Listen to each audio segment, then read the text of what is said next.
Port का दिया था कि कौन सी कंपनी ने किसने डेवलप किया है, और एक फॉर्मूला दिया था कि ऐड करना है A2 और A4 को।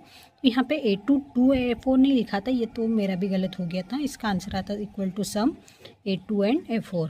और POP3 प्रोटोकॉल का दिया था कि इसका यूज़ किस लिए किया जाता है। इसमें कुछ ऑप्शन थे जैसे receive mail, send mail, receive and send both.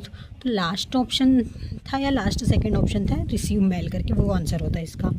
फिर by default place hold in MS PowerPoint कितनी होती है, तो उसमें नंबर दिए थे ऑप्शन में 2, 4, 6 ऐसे करके। तो उसमें 2 ही होती है, एक तो टाइटल की होती है और एक सब टाइटल की होती है। और एक क्वेश्चन था रिज्यूम किस में क्रिएट और एडिट किया जाता है, MS ऑफिस में, तो MS वर्ड में किया जाता है। बायोस का जो सॉफ्टवेयर होता है वो कहाँ लोड होता है, तो रोम में लोड होता है। और जो कंप्यूटर की जो हार्ड डिस्क और SSD सॉलिड स्टेट ड्राइव होती है उनमें से कौन ज़्यादा कम टाइम लेता है, ऐसा कुछ था।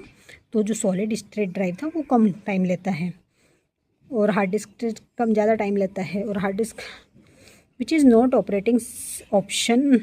एक क्वेश्चन था कि ऑपरेटिंग सिस्टम में कौन सा ऑपरेटिंग सिस्टम नहीं है, तो उसमें एक था पाइथन 3.0 जो कि एक लैंग्वेज है, तो इसलिए यही आंसर होगा इसका।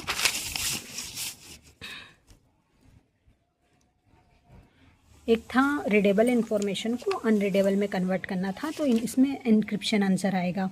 ये स्टेटमेंट बेस्ड था, लेकिन इनमें से ये अपन को मेन पॉइंट उठाना था जिससे अपन इनक्रिप्शन आसानी से लगा सकते थे। एक central point of networking device का ऑप्शन पूछा था, तो उसमें हब, राउटर और रिपीटर करके ऑप्शन दिए थे, लेकिन ये मेरा भी गलत हो गया था। फिर एक हाई लेवल लैंग्वेज का क्वेश्चन था, उसमें कोबोल का शॉर्ट फॉर्म नहीं, कोबोल का फुल फॉर्म दिया था, कॉमन बिजनेस ओरिएंटेड लैंग्वेज। और ASI मॉडल में लेयर 3 पे कौन सी प्रोटोकॉल यूज़ होती है, तो इसमें IP एड्रेस 4 ऑप्शन था शायद। और TCP के फुल फॉर्म कुछ दिए थे, लेकिन वो सारे गलत थे। और HTML से एक क्वेश्चन टैग के बेस में था, कुछ पूछा गया था और उसमें टैग दिए हुए थे कि कौन सा टैग लगेगा। फिर MS Excel में रिमाइंडर के लिए रिमाइंडर फंक्शन के लिए कौन सा फॉर्मूला आएगा, तो उसके लिए रिमाइंड रैम मोड करके दिया था। अब इसका आंसर तो मेरा भी गलत है।